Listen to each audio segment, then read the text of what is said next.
selamat datang di channel Ramlan Adiwijaya.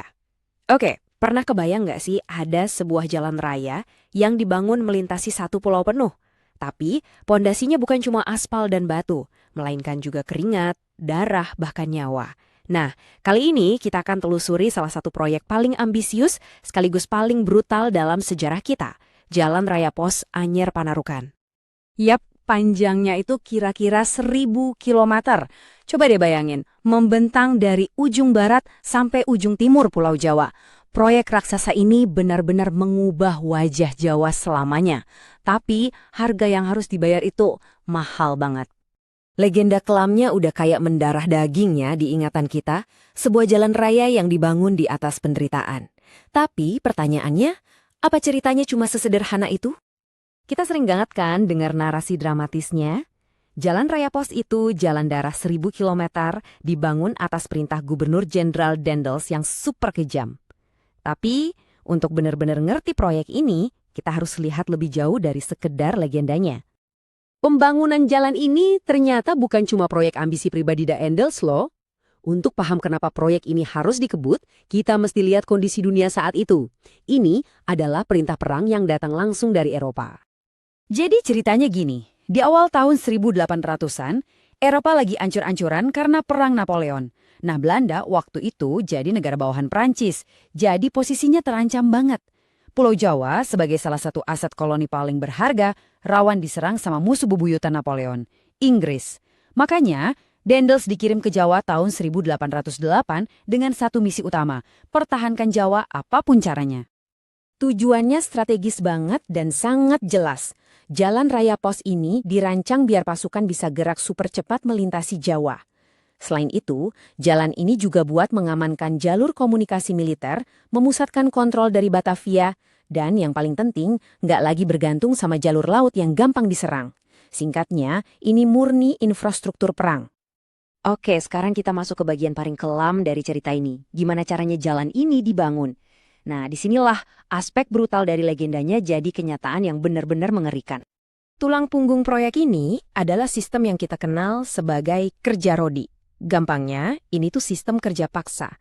Penduduk lokal diwajibkan kerja buat proyek negara, dan seringnya, ya tanpa bayaran yang layak. Dan inilah harga manusianya. Para pekerja diambil paksa dari desa-desa mereka. Dipaksa kerja di medan yang luar biasa sulit, bayangin aja harus mecah batu di gunung, ngeringin rawa, sampai nebang hutan lebat. Parahnya lagi, mereka kekurangan makanan, alat, dan nggak ada perawatan medis sama sekali. Akibatnya, banyak banget yang meninggal karena kelelahan dan penyakit, sementara kehidupan di desa dan pertanian lokal jadi berantakan. Nah, tapi disinilah ceritanya jadi sedikit lebih rumit. Penelitian sejarah modern berdasarkan temuan-temuan arsip justru memunculkan satu kontroversi. Emangnya benar para pekerja ini sama sekali nggak dibayar? Pertanyaan ini menantang narasi simpel yang selama ini mungkin kita percaya. Beneran nih, nggak ada kompensasi sepeser pun yang disiapkan buat kerja paksa mereka? Nah, ini dia poin kuncinya. Narasi yang umum kita dengar, para pekerja diperlakukan kayak budak, kerja rodi tanpa bayaran. Tapi, temuan arsip kolonial nunjukin fakta yang cukup mengejutkan.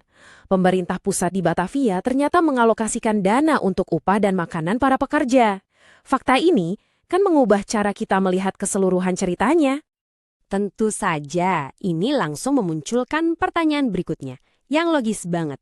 Kalau dananya emang ada, terus kemana perginya uang itu? Dan di sini kita bisa lihat jawabannya dengan jelas. Uang itu hilang di rantai birokrasi yang korup. Jadi, dana turun dari Batavia terus didistribusikan ke pejabat Belanda di daerah atau residen. Dari situ, diserahkan lagi ke elit lokal Jawa, yaitu para bupati, untuk akhirnya dikasih ke pekerja. Masalahnya, di setiap level ini, uangnya disunat, dicuri, sampai akhirnya nggak pernah nyampe ke tangan pekerja. Jadi penderitaan mereka itu bukan karena nggak ada anggaran, tapi karena korupsi sistemik yang melibatkan pejabat kolonial dan elit lokal. Oke, dari semua kekejaman dan cerita kelam tadi, sekarang mari kita lihat warisannya. Karena ternyata proyek ini meninggalkan sebuah warisan yang penuh dengan paradoks. Jalan Raya Pos ini punya warisan yang saling bertentangan. Di satu sisi, biaya sosial jangka pendeknya itu ngeri banget. Korban jiwa, penderitaan di mana-mana, dan eksploitasi kolonial yang makin menjadi-jadi. Tapi di sisi lain, manfaat infrastruktur jangka panjangnya juga nggak bisa kita pungkiri. Jalan ini jadi tulang punggung jaringan jalan modern di Jawa, memperlancar perdagangan, dan bahkan jadi fondasi infrastruktur nasional kita. Singkatnya, ya inilah paradoks utamanya. Jalan ini adalah arteri untuk eksploitasi kolonial, yang pada akhirnya justru berubah jadi tulang punggung bagi sebuah bangsa modern. Sebuah pengingat yang kuat bahwa kemajuan itu seringkali punya sisi gelap yang nggak boleh kita lupakan. Jadi, ini meninggalkan kita dengan satu pertanyaan yang dalam banget. Bagaimana seharusnya kita menilai sebuah kemajuan yang dibangun di atas penderitaan? Jalan Raya Pos bukan cuma sekedar aspal dan batu. Ini adalah monumen sejarah yang memaksa kita untuk merenungkan kembali harga dari sebuah pembangunan.